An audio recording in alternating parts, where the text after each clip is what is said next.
Okay, James dies in 1625, leaving the realm to his son, Charles. Well, today Charles I, because there is a second one later on. This is him, Charles. Okay, how he stylized himself. But the reign of Charles I is notorious because of what? Because it's the time in his reign, during the time he reigns England, the Civil War happens. And this is one of the major, if you like, political catastrophes that ever happened in England, a civil war. Okay, and we have to talk about that at length. Here we go, Charles I. Charles, he didn't like constitutional monarchy a lot. Okay, he didn't like parliament. And he wanted to rule him by himself, so establishing something like an absolute monarchy. Okay, after the French model. Okay, the French always had that. Later on, even Louis XIV and so on. So an absolute monarchy, which Parliament, of course, didn't like at all. That Charles wanted to bypass Parliament when he made decisions, because he was answerable to Parliament. And the problem is that this Parliament was dominated by Puritans. We talked about those, by those very adamant, religious fundamentalists, if you like. This is what they are, Puritans. And so this sort of quarrel between the king, and Parliament escalated. And it came to an open breach in 1642 between the king and Parliament, which eventually led to the Civil War, which was led by two fractions. You have the parliamentarians on one hand, Puritans, parliamentarians who are Puritans, and the royalists on the other, those supporting the king. If you like, even high and low church fractions, this is actually what it is. So parliamentarians, very much low church, the royalists, very much these high church blokes. Warlock changed on and on, but finally in 1649 the Puritans won, captured the king and put him to trial. Okay, King Charles. And the thing is, what happened when he was tried for committing crimes against his own people? The problem is Charles did not at all collaborate with his persecutors, not at all. Or prosecutors, if you like. Why? Because he didn't recognize their authority, not at all. He said, I am king by God's grace. Okay?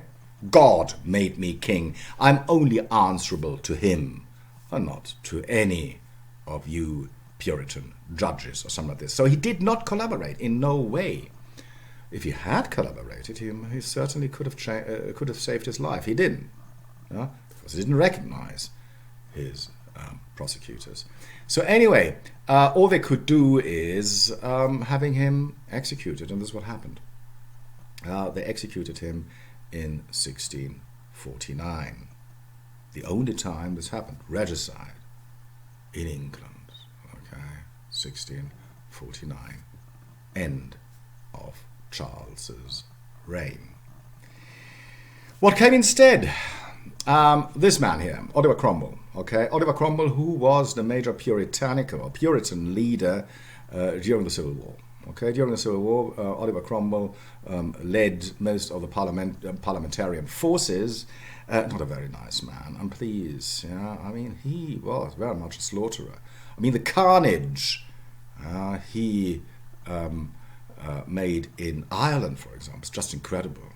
Okay, genocide, what he did.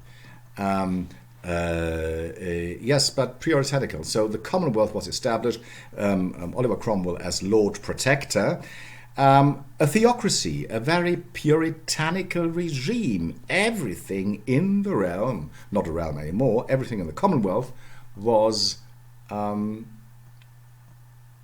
if you like, staying true to the Bible and to the Word of God. So nothing, no fun. Fun is not allowed anymore. So theatres closed. Okay, operas closed, no music halls.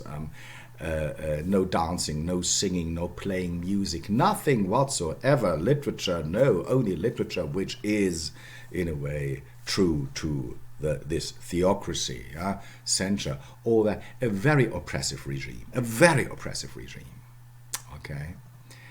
And this Oliver Cromwell reigns for something like 10 years and then dies. And what happens when he dies? I mean, they didn't know what to do because he didn't have a successor. He had a son. The son was no good. Yeah, his son was no good to take over. He was not a leader, none whatsoever.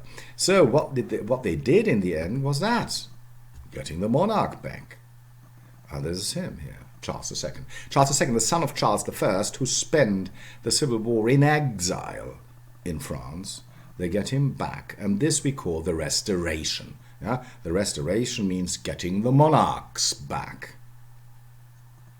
Stuarts, here, Charles II. Okay, and he comes back. Well, he's a Protestant. He comes back, and so the time between 1660 and 1688, to which we come in a minute, is called the Restoration period in England. Yeah? Restoration, the reign of King Charles II, this time. Culturally speaking, it's a time when everything is turned topsy-turvy. I mean, people were lost. I mean, in a way, they lost their shackles, their manacles, and freaked out. I mean, it's a time of debauchery, of partying all the time, lots of prostitution, alcohol abuse, drug abuse, all these things. Okay, people were letting loose somehow, and therefore Restoration literature, for example, very much, very bawdy, very bawdy indeed. I mean, just if you want to read something like this, read the Earl of Rochester, just a few poems to anything by the Earl of Rochester. Okay, who died of syphilis, by the way, so that makes perfect sense when you read his poetry, what he writes about. Sorry, I don't want to go into detail here.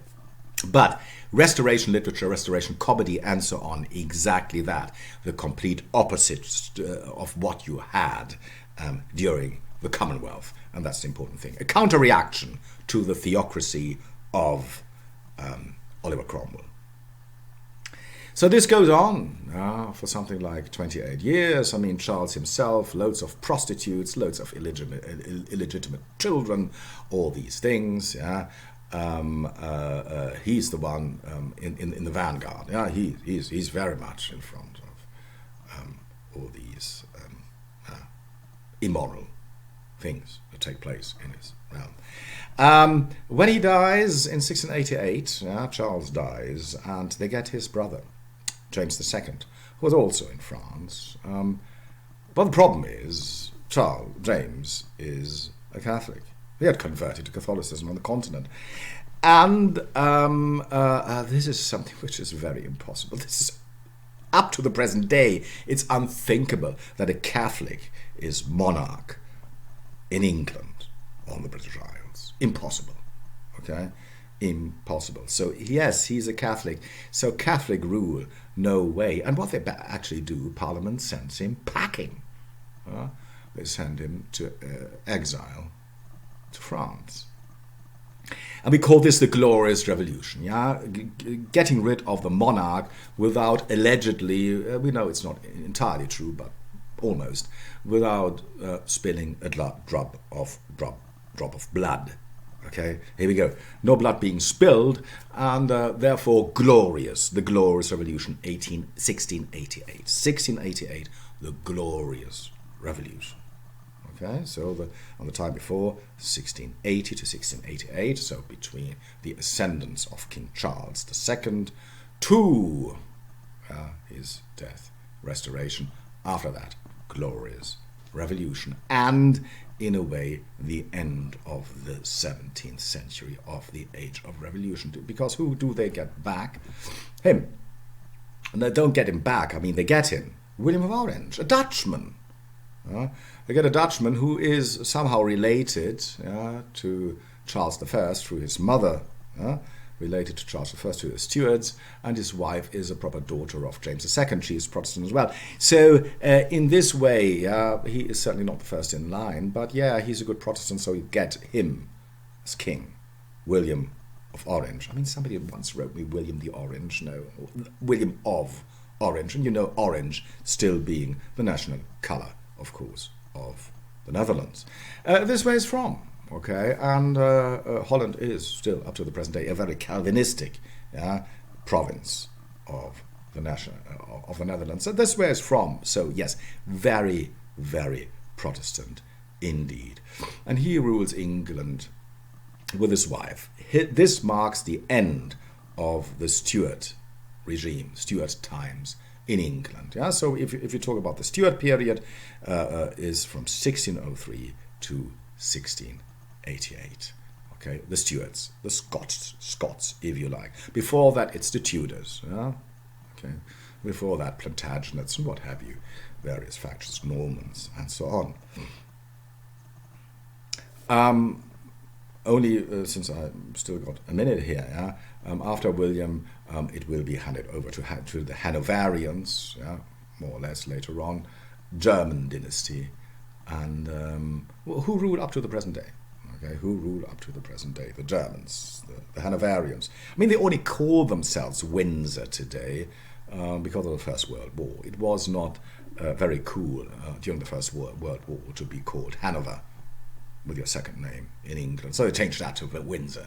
Okay, but yes, no, still Hanoverians, which means, and this is what I want to say here, no English monarch on the throne since the Normans, since 1066. No English monarch. First of all, you have the Normans, then you have the Plantagenets, then you have the Tudors, who are Welsh. Tudors are Welsh, by the way, Welsh dynasty. And you have the Stuarts, Scottish, and you have the Hanoverians, German. Okay, no English monarch. Strictly speaking, you have a bit of Saxon-Coburg or something like that, but no English monarch, if you like. No, these are no English lines up to the present day. Last English monarch was King Harold,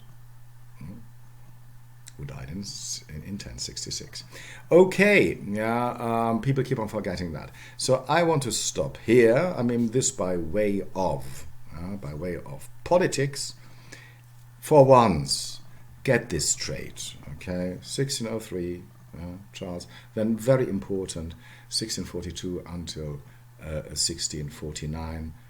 The Civil War ending with the death of King Charles. After that, the Commonwealth until 1660. Restoration, 1660 to 1688. 1688, the Glorious Revolution. You get William of Orange. I mean, yes. I mean, this is what you should know.